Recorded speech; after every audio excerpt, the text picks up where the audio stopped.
My message is that we'll be watching you.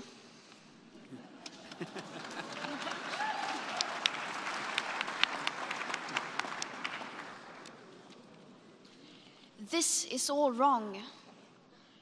I shouldn't be up here. I should be back in school on the other side of the ocean. Yet you all come to us young people for hope. How dare you? You have stolen my dreams and my childhood with your empty words, and yet I'm one of the lucky ones. People are suffering, people are dying, entire ecosystems are collapsing. We are in the beginning of a mass extinction, and all you can talk about is money and fairy tales of eternal economic growth. How dare you?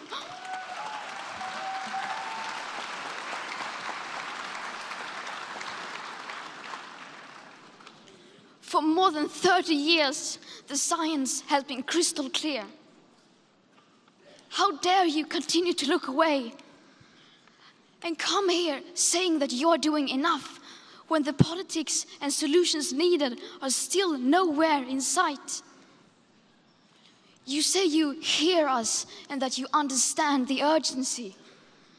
But no matter how sad and angry I am, I do not want to believe that. Because if you really understood the situation and still kept on failing to act, then you would be evil, and that I refuse to believe.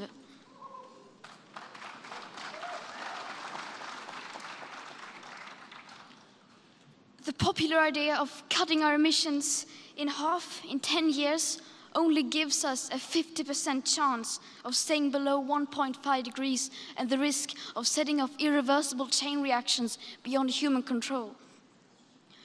50% may be acceptable to you, but those numbers do not include tipping points, most feedback loops, additional warming hidden by toxic air pollution, or the aspects of equity and climate justice. They also rely on my generation sucking hundreds of billions of tons of your CO2 out of the air with technologies that barely exist. So a 50% risk is simply not acceptable to us, we who have to live with the consequences. To have a 67% chance of staying below a 1.5 degrees of global temperature rise, the best odds given by the IPCC, the world had 420 gigatons of CO2 left to emit back on January 1st, 2018. Today, that figure is already down to less than 350 gigatons. How dare you pretend that this can be solved with just business as usual and some technical solutions?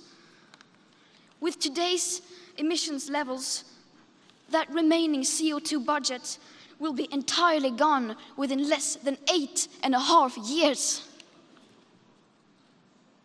There will not be any solutions or plans presented in line with these figures here today, because these numbers are too uncomfortable and you are still not mature enough to tell it like it is. You are failing us.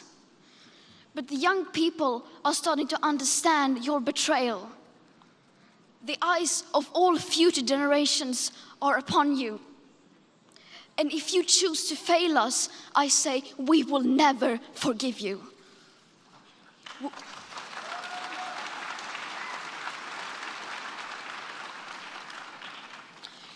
We will not let you get away with this. Right here, right now, is where we draw the line. The world is waking up, and change is coming whether you like it or not. Thank you.